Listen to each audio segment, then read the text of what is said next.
Welcome to this podcast on studying the properties and behavior and structure of water using the North Carolina High School Computational Chemistry Server. I'm Bob Gottwals. I'm a computational chemist at the North Carolina School of Science and Math. So we've logged into, or we've accessed the computational chemistry server at chemistry.ncssm.edu. And we are now going to go click on log into the server. You can log in to a guest account using the username guest and the password guest, all lowercase. I'm going to click on the login button. And this is now going to take me to a job manager system known as WebMO. This is a graphical user interface that allows me to submit calculations to the computational chemistry server. You can see other people have been using this, some of them not successfully. So under new job, I'm going to go down and I'm going to say create a new job. And this is going to give me a build window that should look like this. We're going to build a water molecule. So we're going to start by going to the build menu and selecting O for oxygen. And I'm going to click anywhere in the screen, and oxygen is represented in computational chemistry by a red sphere.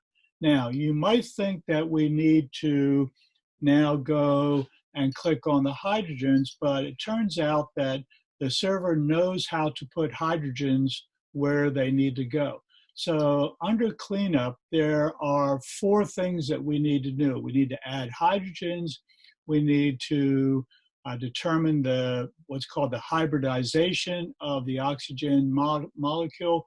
We have to decide what the correct geometry or structure of the molecule is. And then we need to optimize the whole thing so that we have the best shaped structure molecule that we can have. It turns out that we can do all 4 of those things by simply clicking on comprehensive mechanics. Okay? And there we go. Now we can click on this rotate button. We can rotate the molecule. Okay? We can click on the translate button. We could move it back and forth. We go back and click on the rotate. We can click on the zoom. We can zoom in and out. So those are all the basic things that we can do. We can also do some basic measurements here by clicking on the straight arrow. I can click on the hydrogen and then click on the oxygen. And you notice in the bottom left-hand corner, I find what my bond length is. It's 0.942 angstroms, and angstrom is 1 × 10⁻10th meters, so a very small distance. Okay, I can also do that for the other bond length, and also that is also 0.942 angstroms. And I can also, by clicking on 3 atoms here, I can find out that the bond angle is about 105.5 degrees. Okay, so there's my bond angle. All right, so what I want to do now is come down to the bottom right-hand corner and click on the continue button. It's going to give me an error message here about saying that the molecule is not exactly symmetric. That's okay. We can simply click on the OK button there. Now, there are 2 software programs that are available to me to do my calculation. There's something called Gaussian. This is about a $6,000 piece of software, which is why we have it on a server, and we don't buy individual copies for individual students. And then there's a program called MOPAC, which is a free program. We're going to use Gaussian. So we're going to click on the continue button. And there you see my job name. I can call that anything I want, so I can change its name. What we now want to do is, and there's all kinds of options here of things that you can do, but what we want to do is we want to optimize that molecule. What that means is we want to clean that molecule up to make sure it has the right bond lengths and it has the right bond angles. We also want to determine how this molecule vibrates, and you'll see that a little bit more clearly when we actually show you the calculation. So I'm going to choose that option there. The theory and basis set, you can just leave those set as they are. They are basically describing the mathematics that are being used to do this calculation. And you should notice that the charge on water is a 0. If you look at a periodic table, we generally say that the charge on oxygen is a -2. We say that the charge on hydrogen is +1. So -2 + 1 gives me a charge of 0. Then there's a thing called multiplicity, which talks about how the electrons are paired, and we don't need to talk about that in this short session. So we've got all our settings. We're going to hit the continue button, and what you should see now is the molecule is running. It doesn't take very long. You can come up here and click on this little refresh button, and it'll tell you what is happening. So it's been running for about 13 seconds. It automatically refreshes, and now it says we're complete. So I'm going to go ahead and click on my job there, my H2O calculation. And because we did an optimize, I can go back and I can click on the straight arrow, click on the hydrogen, click on the oxygen again, and notice that the bond length changed. It was 0.942, but when we cleaned it up, it's pretty close to 1 angstroms at this point. Same with the bond angle. It was 105.5 before, and now it has determined that the bond angle actually is about 103.9. So we've cleaned up the molecule a little bit to go from there. If I scroll down, you're going to see all kinds of calculated quantities. Most of these are beyond the scope of what most middle school and high school students would want to know. But one of the things that you do want them to know is this thing called a dipole moment, which is measured in a unit called debye's. So water has a dipole moment. That number is not 0. And if I click on the magnifying glass, you get this arrow here. And what this arrow means, at the tip of the arrow, it's showing me a dipole. Okay, so if you can imagine a bar magnet, which is negative at one end and positive or at another end. So this is the dipole, or the polarity of water. So the negative charge is up at the arrow end, the positive charge is down at the positive end. And this should make sense, because if you recall me saying a minute ago that oxygen has a -2 charge, so it's negative. The hydrogens have a +1 charge, so the pole goes right through the middle of the 2 hydrogens. And this is, by the way, the property that allows a microwave oven to work, because when we take food which has water in it and we zap it with some microwaves, what happens with this dipole is it vibrates back and forth. Okay, it moves back and forth, and when it does that very quickly, it generates heat, and that's what cooks your food. Okay, so because water has a dipole moment, that's the characteristic of water that allows us to use a microwave oven. Okay, scrolling on down, there's lots of other information. There's some geometry, sequence, and all these energies here are in a quantum chemical unit known as Hartrees, named after a famous physicist who figured things out. Okay, we told you a minute ago that oxygen has a -2 charge and hydrogens have a +1 charge. It turns out that when you're doing quantum chemistry, which is what we're doing here, we don't look at charges as being integer values. We look at them as being partial charges. So you should see here that oxygen still has a negative charge, but instead of being -2, it's -0.63 or -0.64 if I round it off.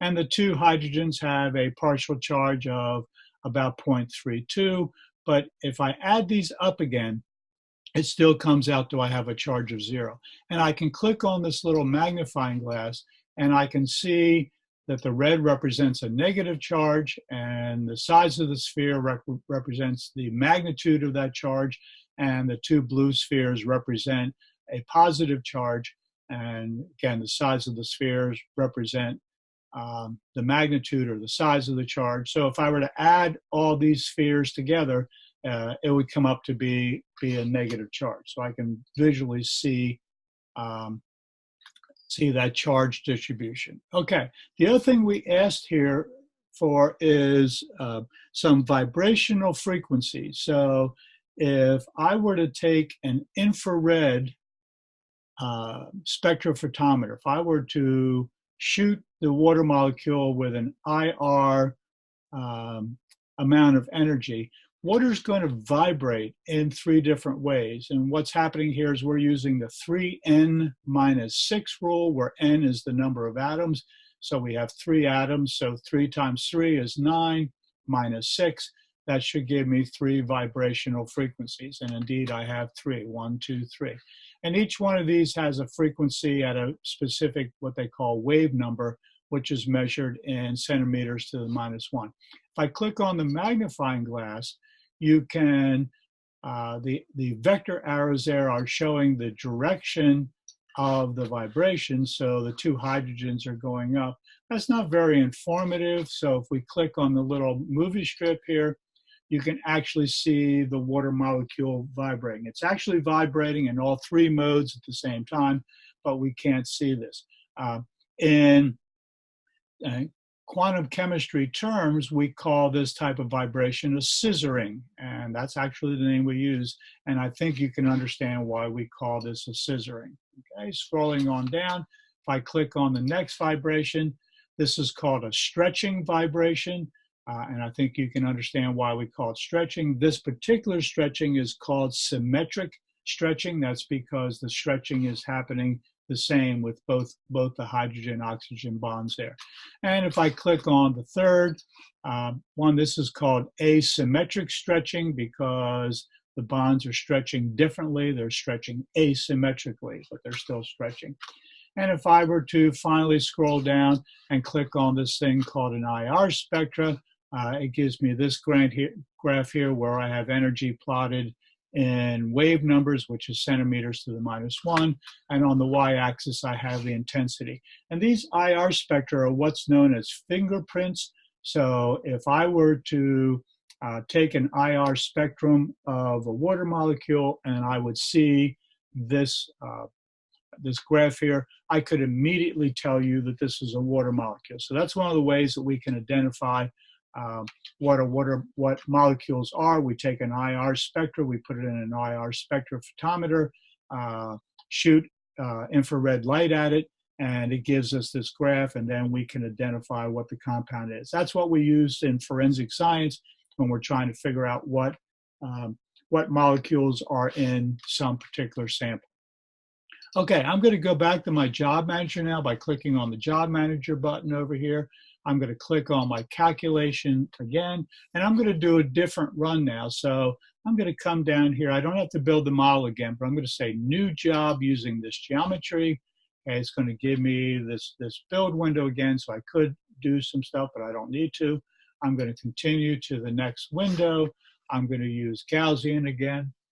Okay, and this time I'm going to come down and click on molecular orbitals, and I'm going to use the same set of mathematics. It's the same charge, and I'm going to hit the run button, and you should now see that I am now running in the system. If I hit the refresh button, it doesn't take long. This took a little under 5 seconds. So I'm going to click on that link there, and I get back to my water molecule just like I did before. If I scroll down, I'm getting very much the same type of information that I got before. There's my dipole moment again. If I click on that, there's the same graphic that I saw before. But what I'm seeing there are my partial charges, so no difference there, 0.64, 0.32 for the 3 atoms. But what I get now is the energies of specific orbitals. And so for the high school students, if I click on that magnifying glass there, what I'm seeing there is an s orbital. Okay, if I scroll down here and I'm going to click on the third molecular orbital, there I get what are known as pi orbitals, okay, so, or p orbitals. So these can use these in high school chemistry when you're talking about SPs and D orbitals. But what we probably want to do here is click on this magnifying glass called electron density. And what this is, I'm going to turn the molecule off. So this represents actually what this molecule would look like if I were to look at this molecule under a scanning electron microscope. So it would look like this blob here. We call this an electron cloud. So this cloud here is showing me where the electrons are in the molecule. And again, if I turn the molecule back on, you can sort of see the relationship, but it should be pretty easy for you to figure out that the oxygen is at the top and the two hydrogens are down at the fatter part of the molecule. And then finally, if I go down and I click on this thing called an electrostatic potential, I get that same sort of blob again. I get that electron density blob, but now I get these colors on here. Let me translate this thing down so I can, there we go. So I can see this a little bit. And now, so I still get the electron density, which is that electron blob cloud, but now it's color-coded it, and the red means an area that's electron rich. So, and again, if I turn my molecule on, this should make sense. There's lots and lots of electrons gathering around the oxygen atom. There aren't very many electrons gathering around the two hydrogens. So that is represented by blue. So those are electron poor areas right here. Here's an electron rich area up near the high oxygen. And then in the middle of the molecule, it's neutral. It's neither electron rich or electron poor. So those are the types of calculations that I can do with the computational chemistry server. Hope this helps, and we'll see you online.